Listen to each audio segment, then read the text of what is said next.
एक गांव में करण और सुरेश दो दोस्त रहते थे, मगर दोनों में काफ़ी डिफरेंस था।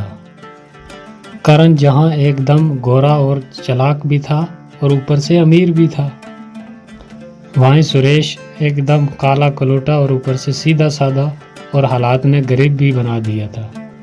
करण उसके कालेपन और गरीबी का बहुत मजाक उड़ाया करता था और करण को बीवी भी ऐसी मिली जो उसके घमंड को दुगना कर गई और उसने उसके कान बार बार के कि कैसे भी करके इस अपने गरीब काले दोस्त से पीछा छुड़ाओ। खुद तो एक अच्छे खासे मकान में रहते थे, वहीं सुरेश एक छोटे से मकान में अपनी पत्नी के साथ खुश रहने की कोशिश कर रहा था, लेकिन उसकी बीवी उसे खुश नहीं रहने देती थी। वो उसे गरीबी के ताने मार मार के हर दिन उसे अंदर से खोखला ही कर दिया था। एक दिन परेशान होकर सुरेश जंगल में बहुत दूर दूर निकल गया। रात भर जंगल में बिताने के बाद जब सवेरे उठा तो उसे पास में एक कुआं नजर आया। असल में ये जादुई कुआं था।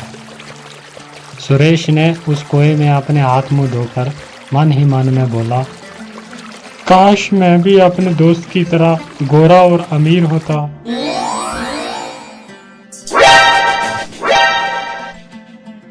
लगता है इन गांव वालों को पता चल गया कि मैं रात भर घर पर नहीं था, तभी ये ऐसे मुझे घूर घूर कर देख रहे। अरे आपके चेहरे को क्या हुआ?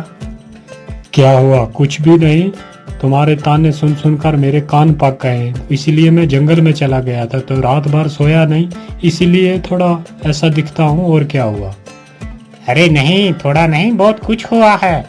तुम तो अपने दोस्त से भी ज्यादा गोरे हो गए हो। क्या? ये कैसे हो गया? अरे ये तो चमकदार ही हो गया। मैं इतना गोरा कैसे हो गया अचानक एक रात में? फिर वो दिन भर सोचता रहा कि ऐसा चमकदार कैसे हो गया अचानक। फिर उसे उस कुएं की याद आने लगी और उस कुएं के बारे में पूरा दिन सोचता रहा कि जरूर कोई चमकदारी कुआं है वो। और यही सोचकर शाम को चुपचाप वो उसी जादुई कुएं के पास पहुंच गया और अपने हाथ पानी में डुबोते हुए बोला, आपने मुझे इतना गोरा बना दिया, थोड़ा दोस्त की तरह मुझे दान भी दे दो। ये बोलकर जब उसने अपने हाथ बाहर निकाले तो क्या देखता है कि दोनों हाथों में बहुत सारा सोना आ गया। फिर वो ये बात जाकर अपनी पत्नी को जब बोलता है तो वो यकीन ही नहीं करती, लेकिन उसके हाथों में इतना सोना देखकर उसे भी यकीन करने पर मजबूर होना पड़ा। फिर भी वो सुरेश से कहती है, सुरेश, जो मेरी शादी पे कंगन दिए थे वो कंगन कहीं खो गए हैं, तो तुम उस जादुई नदी में जाकर कहो ना, हो सकता है वो कंगन मिल जाएं। अरे जादुई कुएं में कैसे मिलेंगे जब हम वहां कभी गए ही नहीं आज दिन तक। मैं पहली बार गया हूँ जो वहां जादुई कुएं में खो गए हों या जंगल में खो गए हों। और बीवी की बात सुनकर वो फिर उसी जादुई कुएं के पास जाकर अपने हाथ डुबोकर पानी में कहता है, जब आपने इतना कुछ दे ही दिया है तो आप मेरी बीवी के कंगन भी दे सकते हो। ये कैसा चमकदार है? क्या ये जादुई कुएं आपका चमकदार है?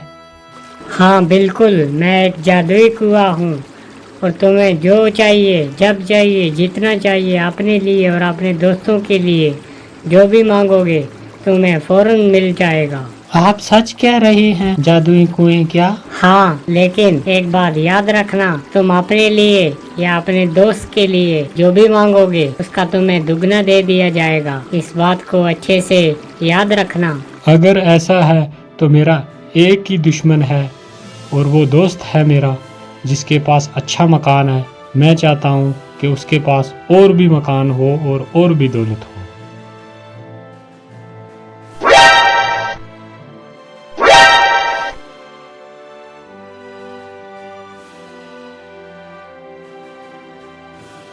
इतनी बड़ी उपलब्धि, इतना गोरा रंग और ये बड़ा मकान इसके पास आया कहाँ से?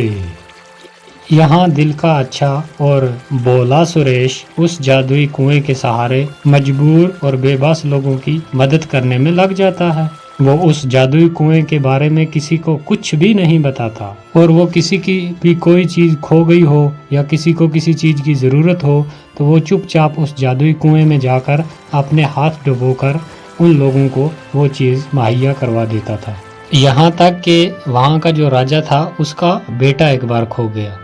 उसे कभी भी ना पूछने वाला वो राजा भी दौड़ा दौड़ा उसके पास आया और सुरेश ने उसे दूसरे दिन आने को कहा।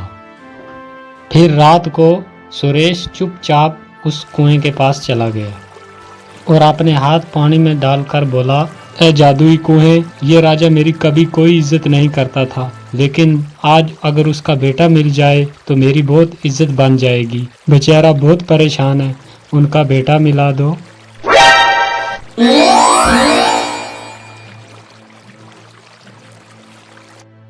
राजा का बेटा मिलने के बाद तो फखर से सुरेश की छाती चौड़ी हो जाती है और उसके चर्चे पूरे गांव में फैल जाते हैं।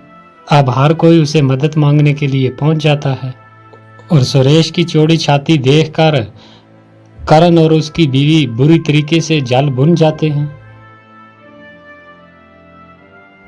फिर एक दिन एक गांव के किसान की एक बकरी खो गई और वो बकरी किसान के बेटे को बहुत ज़्यादा प्यारी थी, जिसके दुख में वो बहुत बीमार पड़ जाता है। फिर दूसरे दिन वो किसान आता है सुरेश के पास और बोलता है कि मेरी बकरी खो गई है, जिसकी वजह से मेरा बेटा बीमार पड़ गया है, आप मेरी मदद कर दीजिए, मेरी वो बकरी ढूंढ कर ला दीजिए जिसकी वजह से मेरा बेटा बच जाएगा। और सुरेश उसकी ये बात सुनकर उसे हौसला देता है कि आप फिक्र मत करें, कल सुबह आपकी बकरी आपके पास पहुंच जाएगी। उसकी ये बात उसका भाई करण गिद्ध की तरह नज़र जमाए हुए ये बात पूरी सुन लेता है और सुरेश जब बकरी ढूंढने के लिए जाता है तो उसके पीछे पीछे उसका वो दोस्त करण भी उसका पीछा करता करता वो भी पहुंच जाता है और उसे ये सब करते देख लेता और सुन भी लेता है और उसे सारी बात समझ में आ जाती है कि ये जादुई कुआं है। और अमरीश के वहां से जाते ही वो जल्दी जल्दी उस कुएं के पास पहुंचता है और उस कुएं में वो भी अपने हाथ डालकर कहता है, मेरी बीवी को सर से लेकर पाँव तक सोने से लाद दो, बहुत सारा सोना दो मुझे। धन्यवाद जादुई कुएं, अब मैं भी आपसे हर चीज मांग कर ले जाऊंगा। हाँ, मगर याद रहे, तुम अपने दुश्मन के लिए जो भी मांगोगे उसका तुम्हें दुगना मिलेगा। मैं भला अपने दोस्त या किसी दुश्मन के लिए क्यों मांगूंगा, मैं तो सारी जिंदगी अपने ही लिए मांगूंगा। हाँ। और घर पहुंचने पर जब उसकी बीवी उसके हाथ में इतने गहने देखती है वो तो खुशी से पागल ही हो जाती है। इस तरह से तो हम दुनिया के सबसे अमीर तरीन इंसान हो जाएंगे और हमारी बराबरी का कोई भी नहीं रहेगा। अरे क्यों नहीं, वो सुरेश है ना, वो तो हमारी बराबरी का है ना, उसे उस जादुई कुएं का पता है। तो कुछ ऐसा करो ना ताकि वो वहां तक जा ही ना सके। क्या करूं, तुम ही बताओ, आज तक तो आप ही की मान कर चलता रहा हूं, आज भी कोई सलाह दे दो। तुम ऐसा करो, उसे अपाहिज कर दो ताकि वो वहां तक जा ही ना पाए, फिर सारे कुएं के मालिक हम खुद ही हो जाएंगे। हाँ ठीक है, ऐसा ही करूँगा मैं।